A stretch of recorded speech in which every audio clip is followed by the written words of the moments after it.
الصورة الأهم بقى من ده كله في الورق لما جاب لك تليفون علشان تتصفح بيه كده وتروح كاتب منشور طويل وعريض ايه الأوراق والصور المطلوبة علشان أحجر على أبويا. جهز الصور دي يا عم صالح وخدها وروح احجر على أبوك وقول على الدنيا السلام وإنا لله وإنا إليه راجعون في أخلاق الشباب مع آبائهم. شكرا. خنقتنا يا اخي وزهقتنا في عيشتنا، يا ناقصاك يا اخي. السلام عليكم. السلام. عامل ايه؟ هو انت بتقول ايه؟ فيش الراجل ده زهقني في عيشتي وخنقني يا عم. راجل مين؟ صاحبك وحد من جيرانك يعني ولا مين ولا مش فاهم؟ يا ابويا. ايه؟ ابويا.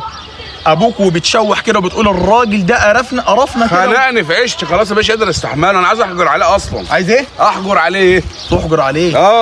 وجاي بتسلم عليا كده عادي انت حبيبي يا شيخ علي ما انت عارف. طب كويس عشان خاطر انا ما فيش مشكله، اي حد مننا بيغلط وممكن برضه الدنيا تبقى. لا لا لا، بالنسبه بقى ان انت ممكن تبقى دارس قانون ولا اي حاجه، انا عايزك بس تشوف لي ايه الورقه المطلوبه ولا صور ايه الورقه المطلوبه عشان اخلص في الورق دوت واحجر عليه.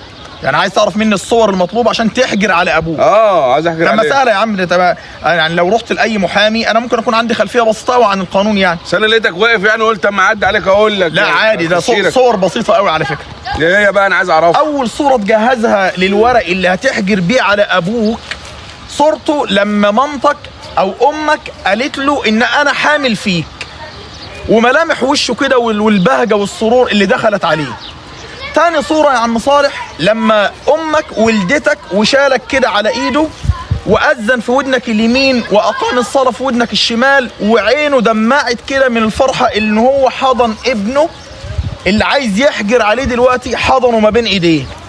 ولما سماك وادالك اسمه وتبقى من صلبه.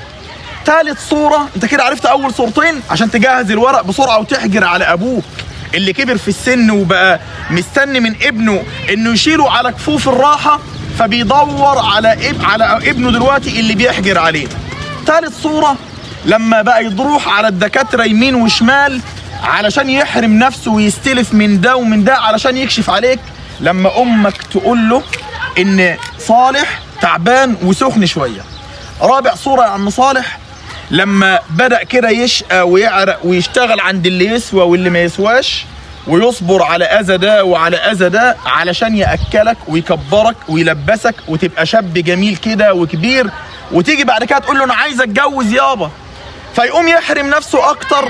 ودي الصورة الخامسة، يحرم نفسه أكتر ويستلف من ده ومن ده علشان يعمل لك شقة فيها ركنية هو مش قاعد عليها، علشان يعمل لك شقة فيها سخان هو أصلا ما بيستخدموش، علشان يعمل